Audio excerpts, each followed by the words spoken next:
pass the mic to Cora.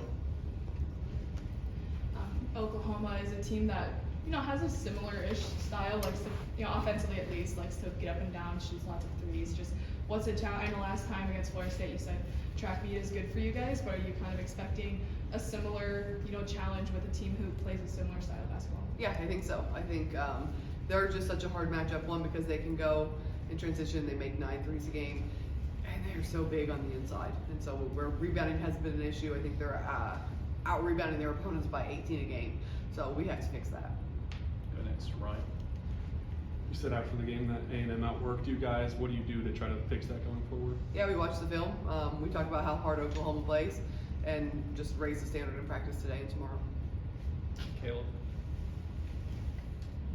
Do you think that second half at A&M can kind of be a warning going into this Oklahoma game of what happens if they take their foot off the gas? Yeah, I mean, I think we've learned that lesson before. And we talked about that at halftime, that we've blown a 20-point lead before, and we need to have a good third quarter. We need to come out strong. We need to guard, and we didn't do that.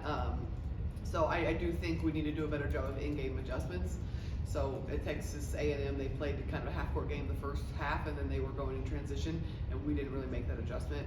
Just making sure that we pick up on those patterns as players quicker. Cora, Brent, and Reese. Have you had that be an issue with past teams? How do you kind of approach a problem like that where it's almost more of like it's hard to identify mentally for each player, like why it's happening? You know what I mean? Like, how do you approach that? Yeah, there's always bad quarter. So some teams it's your first quarter, which is also terrible, and some teams it's your third quarter. It better not be our fourth quarter, but I've actually had a lot of our teams have it be our third quarter, and there's some reasons behind that. One, adjustments are being made, the other team comes out fresh, and then human nature kicks in, you see a big lead, and you don't feel like your possessions matter as much as they did at the start of the game, and just making sure like over time they kind of figure that out. It's kind of what I was going to ask. How do you get them to understand every possession still counts when you're up 20 points? Yeah, we've talked a lot about 20 points is nothing.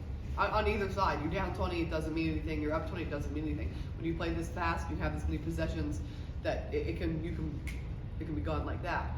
And I just think the more they see it, the more they'll understand it. Coach, how important is Talasia Cooper's mid-range game when you face a 2-3 zone like you did yesterday? That's big, and she did a really good job of just getting to her spots against the zone. And after we got it moving a little bit too, so they were not forced just in rhythm shots at the rim. Emily, Ray, and then Brett. You said you weren't happy with a lot that went on in that game yesterday, but from a coach's perspective, what have you seen from opponents earlier in the season or just up until this point that you want your team to kind of emulate moving forward? I just think that we need to be the hardest working team, and there's been some games, especially recently, where we haven't, especially for 4 quarters, so that's important. And then again, teams have just kind of put their heads down and gone to the rim in transition, and we haven't really had an answer for that, which is frustrating for me as a coach because that's all we do in practice. So it kind of comes back to, are we locked in, are we focused, are we taking it seriously? Because you have these moments again where, all right, Iowa on the road, then they don't score for the last 4 minutes. They kind of the same thing last night. All right, game's kind of tight, last 3 minutes, now we're going to turn our defense on. Let's be consistent, let's do that for 4 quarters. Reese was asking you about Talasia. She's shooting 64%, I think, in the fourth quarter of games.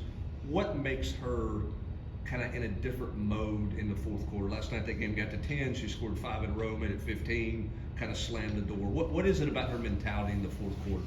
Yeah, I think she is hungry. I think she's confident.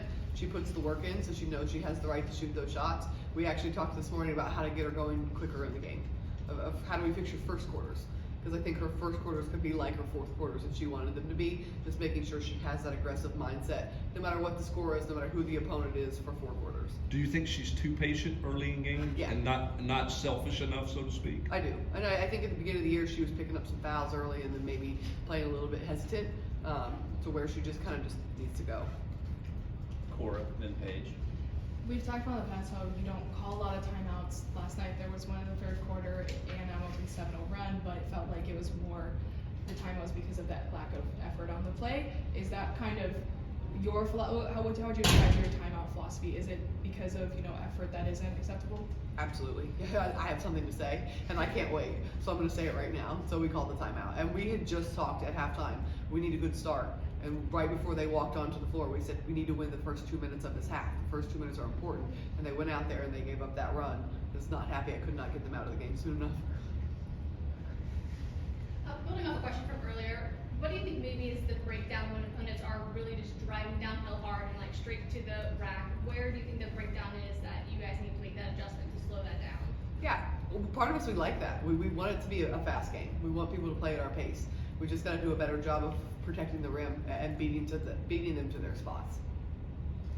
Emily Ray and then Reese. When you have teams go on those runs, but then you also have weapons on your team like Talaysia and Jewel who can just have immediate responses to those runs, how important is that? That's big. I think when you can trust your offense and you share the ball and you have the right people taking the right shots and you play together as a team and you have so many weapons, you have so many people that can give you 10, 15 a night, it makes my job a lot easier. Yesterday you said that Jewel Spear, any shot she wants, she can take. I know it's kind of a joke. Yeah, but it's definitely a joke. What makes a player earn that respect where you can even joke about that? She's in the gym. She's such a good leader. She doesn't take bad, selfish shots. She's in the gym getting shots up. She creates shots for other people. You just trust her. Cora and then Brent.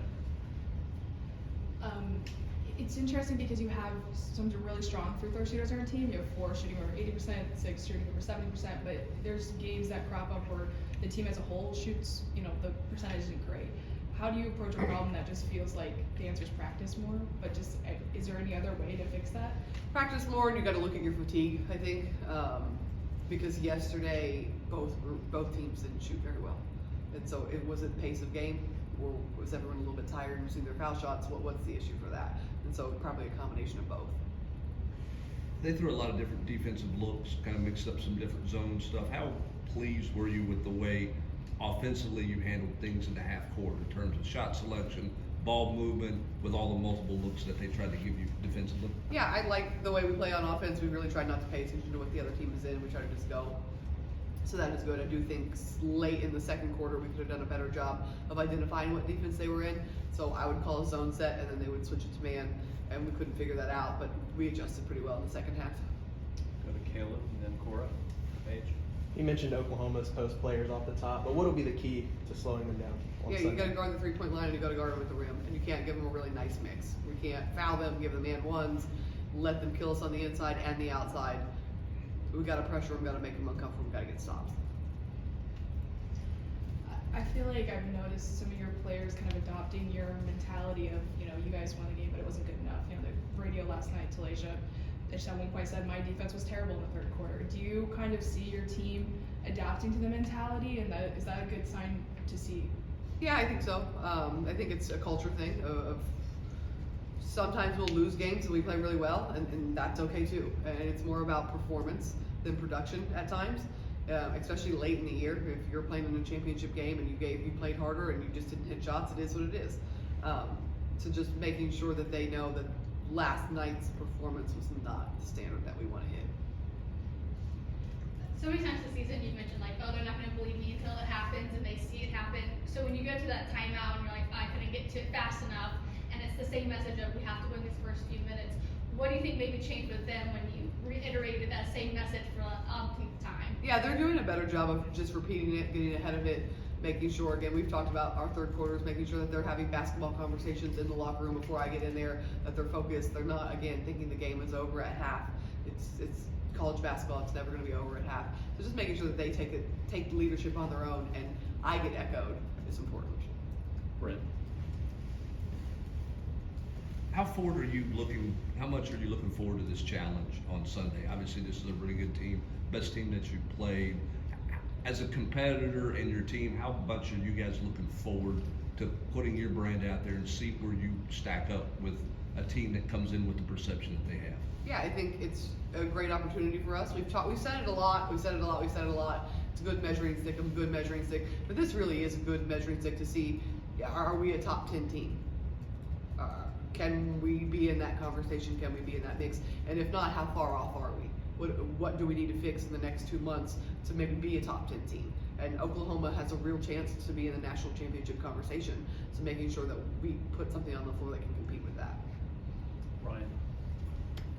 What's your philosophy heading into games like this? Do you like to lean into it and try to get an extra energy boost out of your team going into it, or is it just kind of a game like usual, just try to go in as you would any other game? I think it's kind of a mix. We need to fix our last game, so we should be fired up about fixing that. And then it is a big game for us, just making sure everyone is a little more locked in, taking it a little more seriously. Paige. Where do you need to see Z Spearman affect the game? I think Z could rebound more.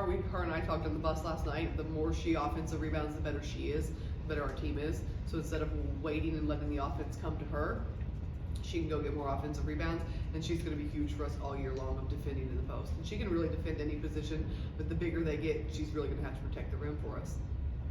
All right, thank you. Thank you. Thank you. Thank you. Thank you. Appreciate it.